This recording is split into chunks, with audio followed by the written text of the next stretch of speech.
First, they thought she was part of the French Resistance, but then they determined that she was une femme de lettres, or une femme de lettres, or basically a woman of letters. And so we're going to talk about another woman who could have been a woman of letters, but she wasn't in France. She was in Poland, and this is lore.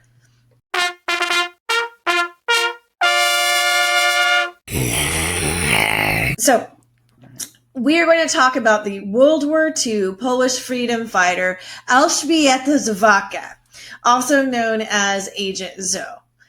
The majority of this information is coming from Claire Mully's biography from her. I believe there was some controversy about the facts in her book. However, those were in Polish, so I really don't know what the controversy was. And I'm sure everyone's getting tired of hearing me say take this with a grain of salt, because all history should be taken with a grain of salt, because it's written by people and people don't, whatever. People are not infallible.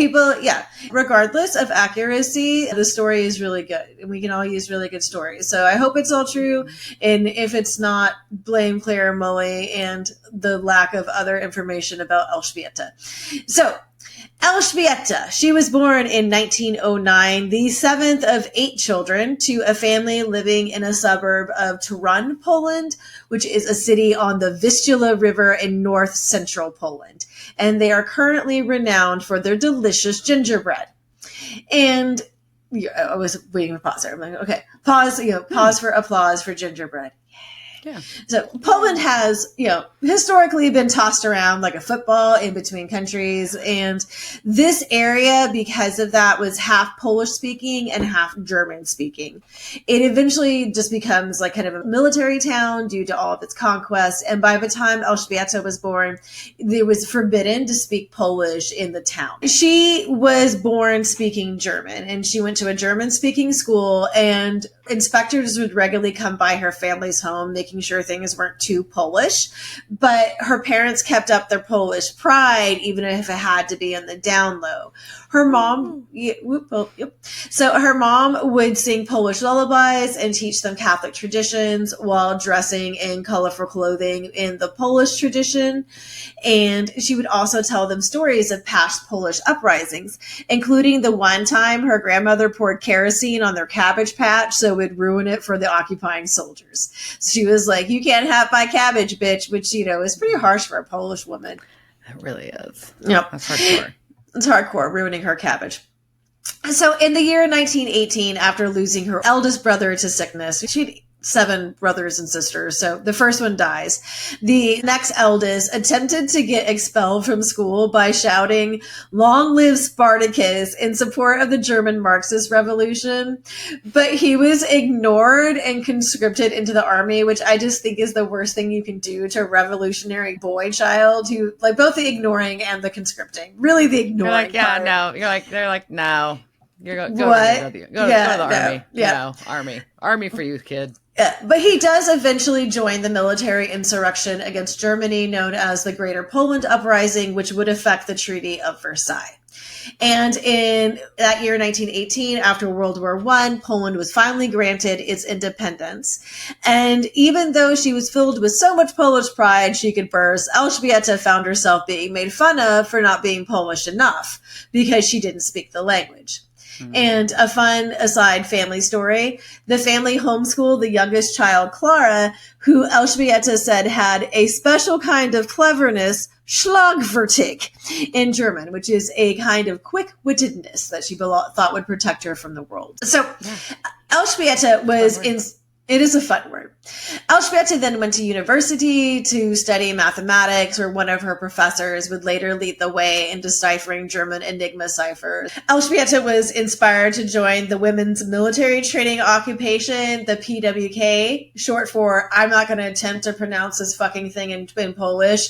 I may be Polish. The only word I know how to say is butt, and that's dupa. So the PWK was there to prepare women for future military service. So they needed to have, because everyone can kind of tell things aren't great in Europe and something's going to be happening, right? And so we're just going to start just preparing just in case. But just for women, it was just a lot of fun, right? So they got to go into the wilderness and take courses in medicine, map reading, archery, and they had but they had some more feminine pursuits like cooking and telegraphy. Like learning how to do telegraph you're sending telegraphs, whatever that word is, and when you add a Y to it. Right. Yeah. So after she graduated from university, she established a PWK troop at the boarding school where she started teaching. But by 1937, she was commander of the Silesian region, overseeing 19 districts. Then what everyone could see coming happened, and in September 1939, Germany invaded Poland.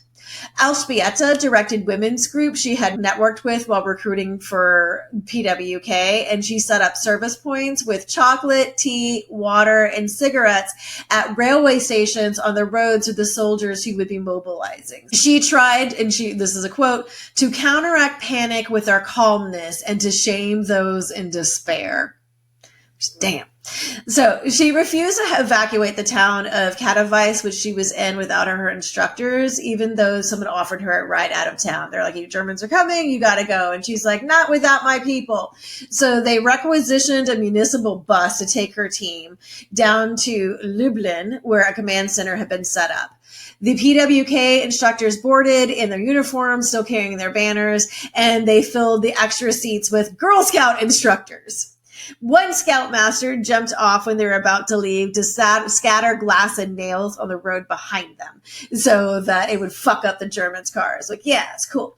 Then at some point they split up. So the scouts and the PWK split up, and the scouts take the bus to Krakow, and the PWK is hitchhiking to Lublin.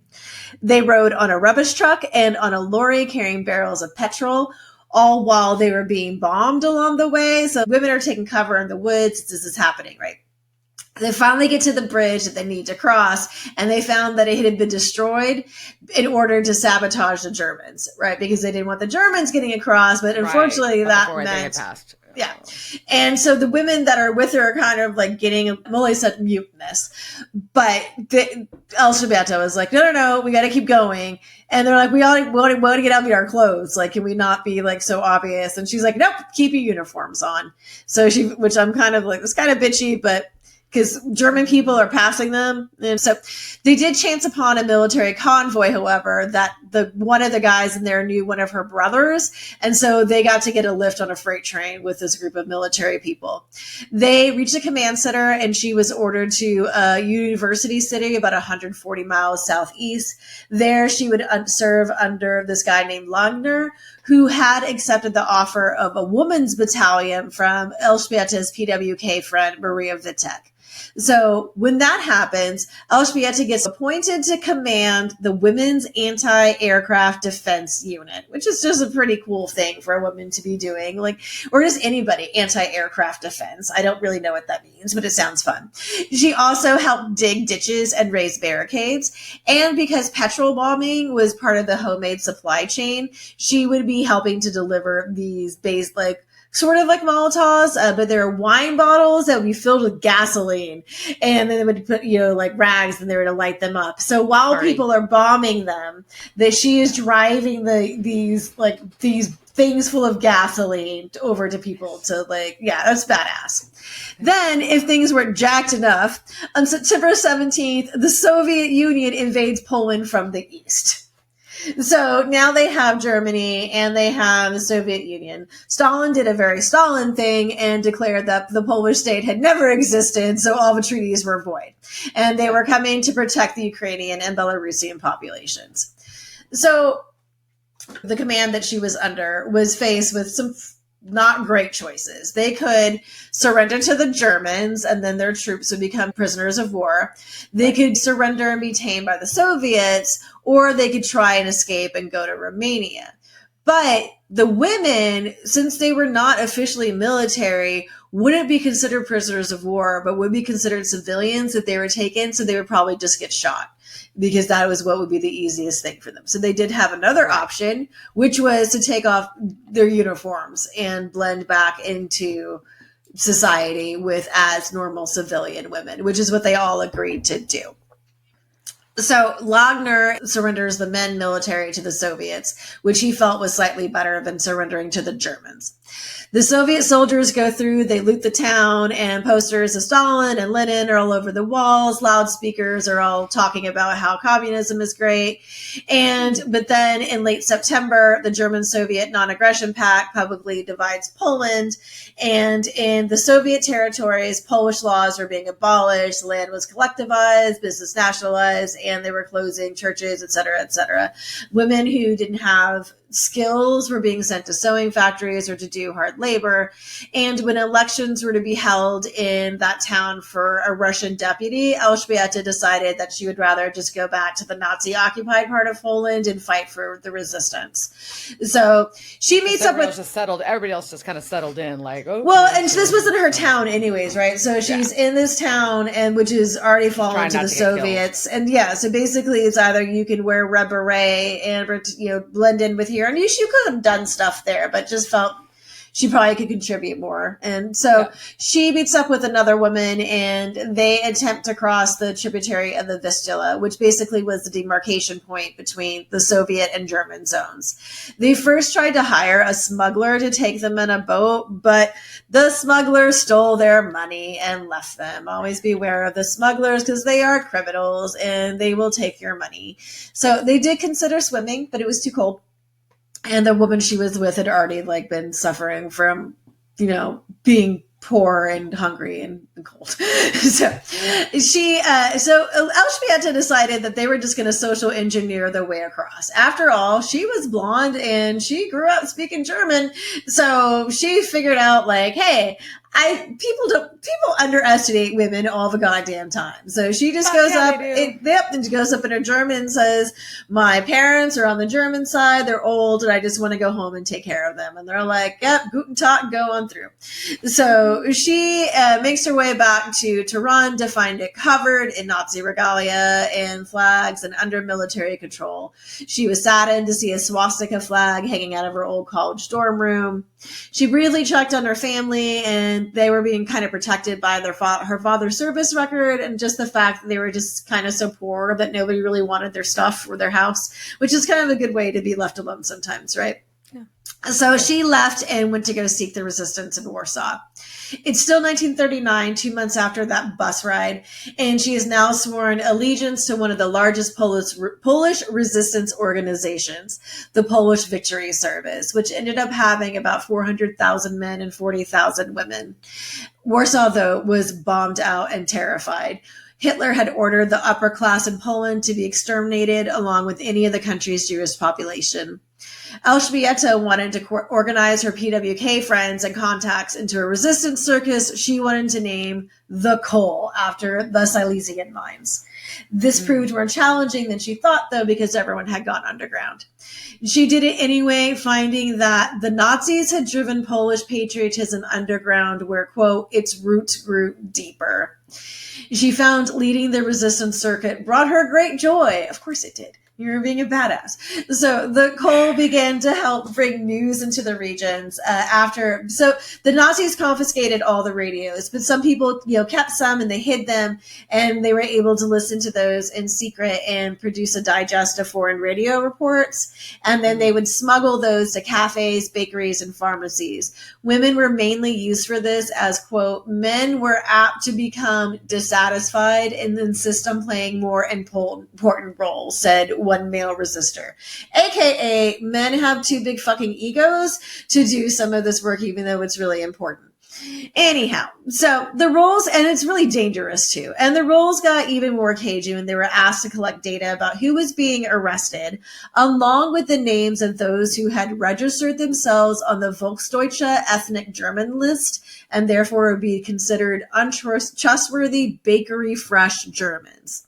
So Elżbieta, bakery fresh. So Elżbieta, though, thought this was kind of shitty, especially as she had signed up her German-speaking parents to be on this list. So she knew a lot of people were actually on this list were just trying to save their asses and weren't actually saying, we're like, no, I'm not saying that I'm actually this, technically a German, right? They were just just trying not to die.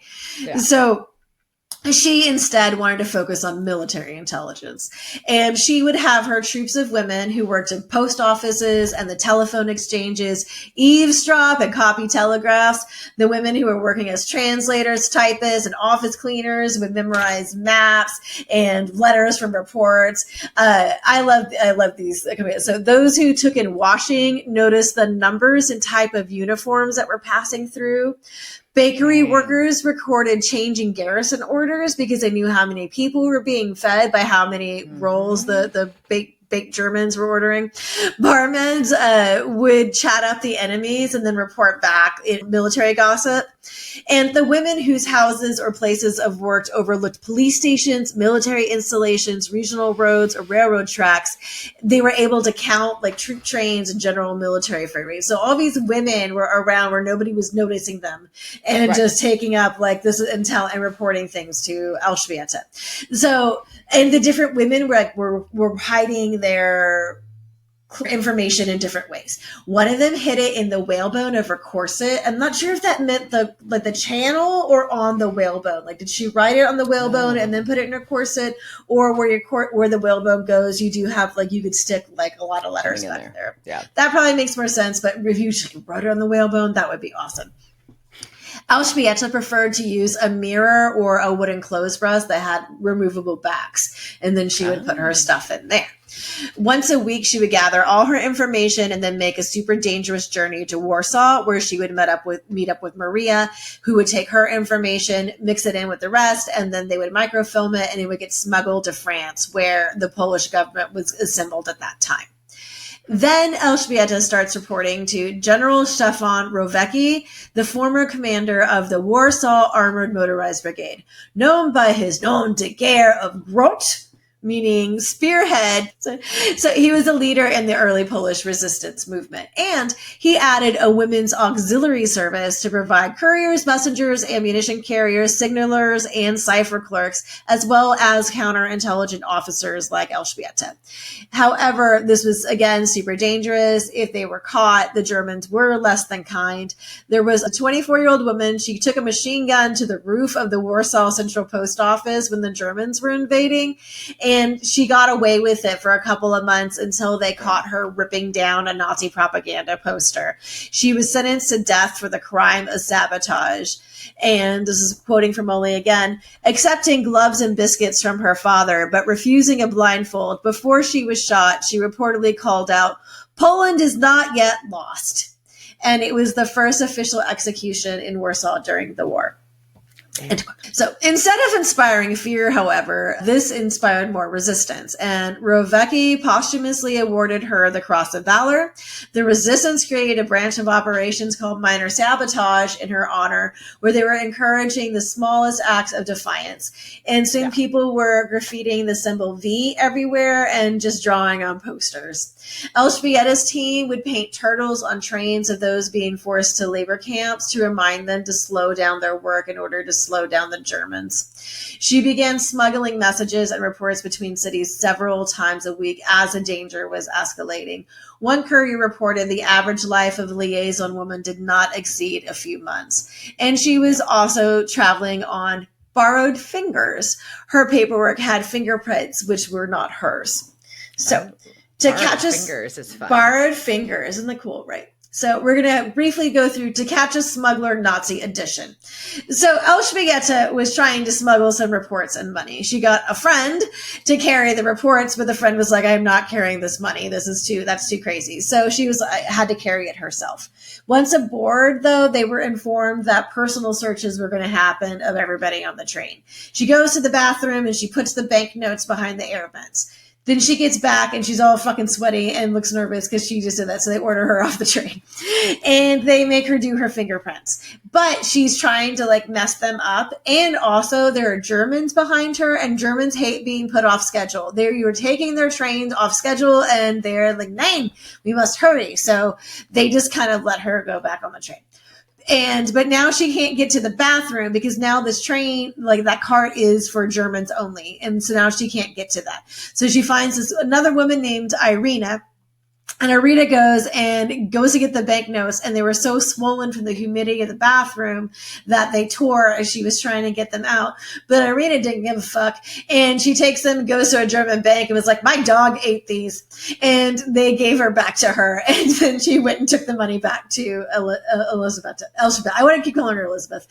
So Elżbieta turned Arita into her personal liaison officer. She's like, you're good, you're promoted. Right. So while this was happening, France had fallen to the Germans. At the same time, Churchill in Britain was forming an organization which would come to be known as the Special Operatives Executive, the SOE, designed to arm, train, and coordinate the resistance in occupied countries.